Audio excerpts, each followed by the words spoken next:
C. Joseph Vijay எனும் நான் சட்டப்படி அமைக்கப்பெற்ற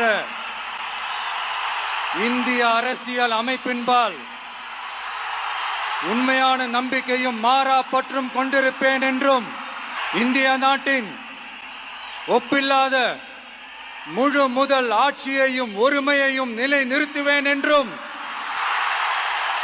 தமிழ்நாட்டு அரசின் முதலமைச்சராக